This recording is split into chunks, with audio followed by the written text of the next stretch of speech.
Bismillahirrohmanirrohim. Assalamualaikum warahmatullahi wabarakatuh. Hello students, meet me again with Mr. Wapper, and now we are going to discuss about biographical recount text. Biographical recount text is included into recount text genre. Let's go on. Our basic competence for this material is membedakan fungsi sosial, struktur teks, dan unsur kebahasaan beberapa teks recount, lisan dan tulis dalam bentuk biografi dengan memberi dan meminta informasi terkait tokoh terkenal sesuai dengan konteks penggunaannya. That is our basic competence. Next, let's talk about the indicators. The indicators for this material are: first, students are able to identify generic structure, characteristics, and language function of biographical recount text. And the second, students are able to understand and respond to the general information, specific information, the meaning of certain words in the text. Those are the indicators for this material. What is recount text, students? Recount text is a text that tells the reader what happened in the past. So it talks about the situation, the circumstances, the event that happened in the past. Recount text is divided into two. The first is personal recount. Usually it talks about writer's experience, and the second is factual recount, or some call it biographical recount, and this will be our focus for today. We are going to talk about biographical recount. Biographical recount, what is it? Here is the definition of biographical recount text. Biographical recount text, or often shortened by only saying biography, is a detailed description of a person's life and written by someone else. It is a non-fiction text. What is important here, biography is written by someone else, not the subject, him or herself. The purpose of biography is to retell the story of famous person's life in chronological order. This is the purpose of biography. Now let's talk about the structure. Biography, just like other recount texts, is divided into three structures. The first is orientation.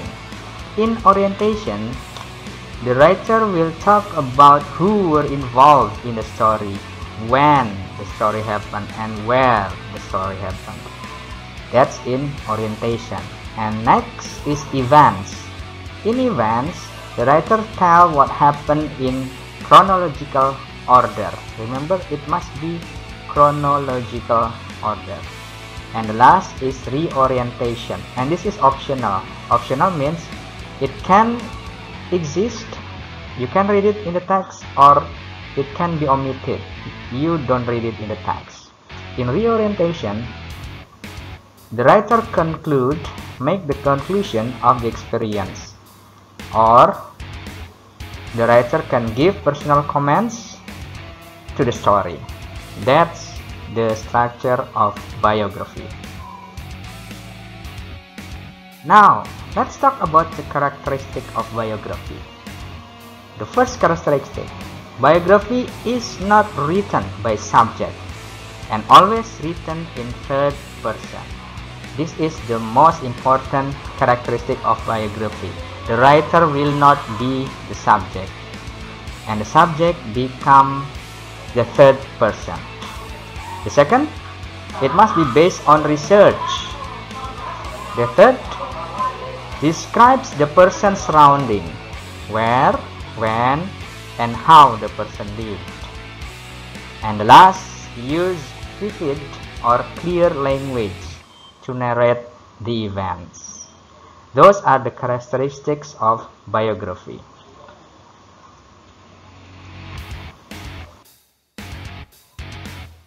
Next, let's talk about language features. In biography, you can find many nouns and pronouns. For example, David, Didi, Gali, or pronoun we, his, her, so on and so forth. And the use of action verb. Remember, the verb usually in past tense, so you can read many verb to words, just like went, spent, played, so on and so forth. And the use of past tense. We went for a trip to the zoo. That's the example. We are going to talk about past tense later on in other material, in other video. Next, the use of time conjunction.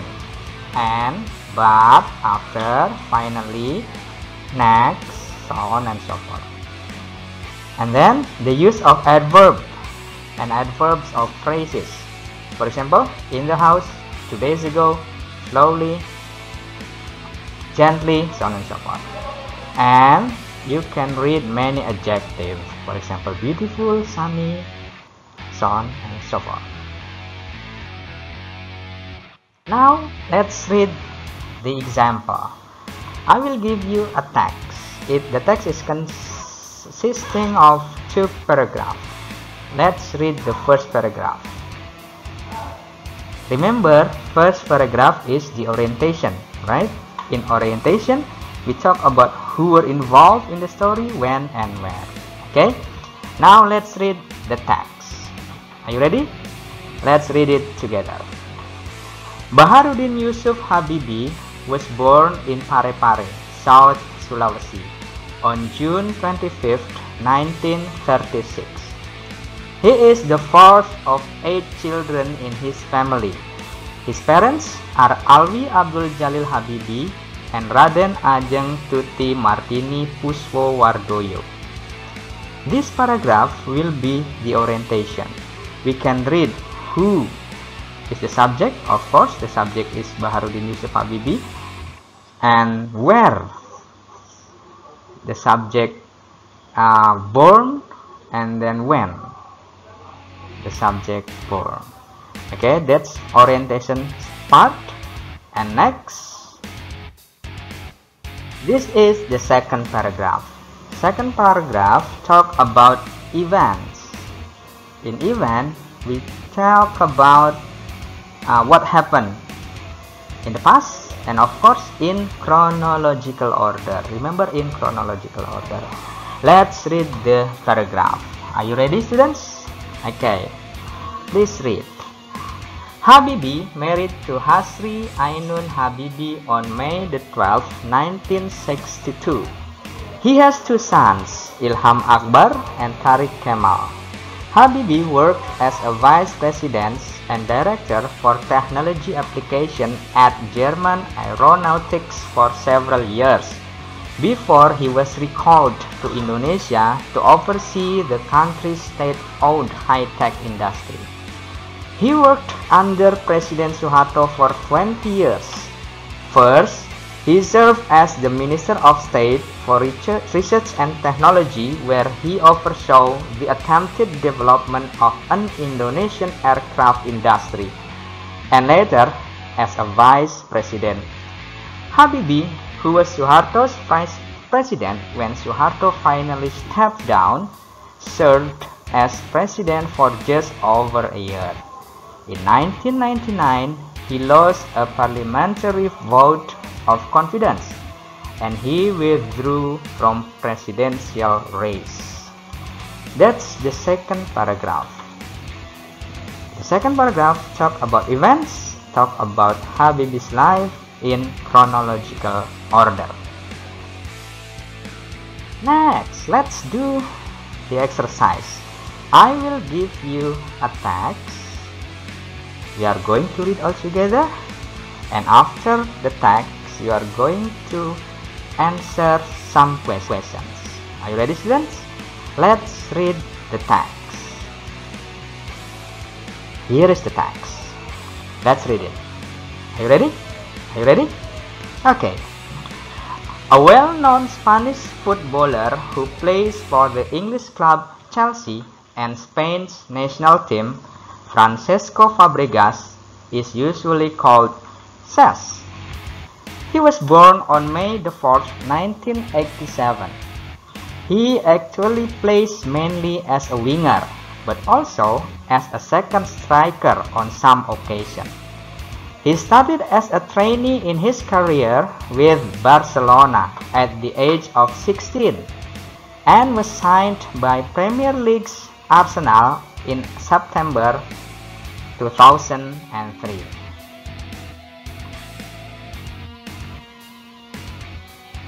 Following injuries to key midfielder in 2004 and 2005 season, he went to establish himself as Arsenal's center midfielder and finally was appointed as a captain.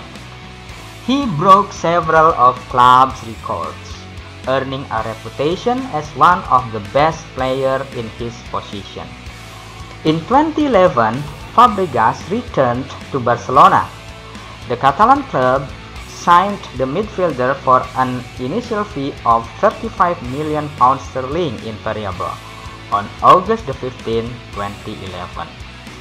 In his 3 seasons at Barcelona, Fabregas became a regular goal scorer and won the first league title of his career in 2013.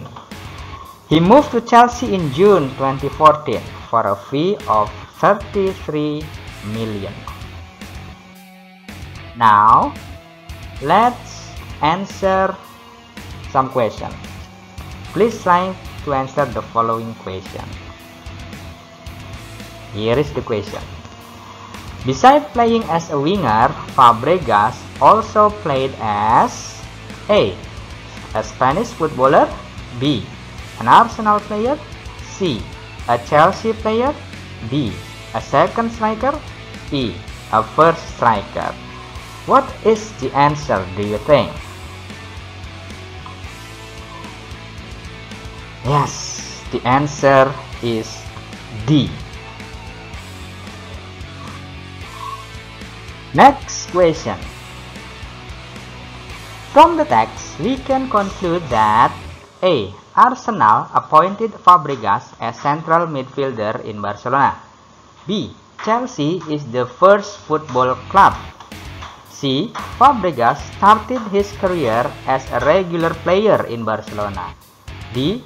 Barcelona was the first football club he joined. And E. Fabregas was a captain in Barcelona. What is the answer, do you think?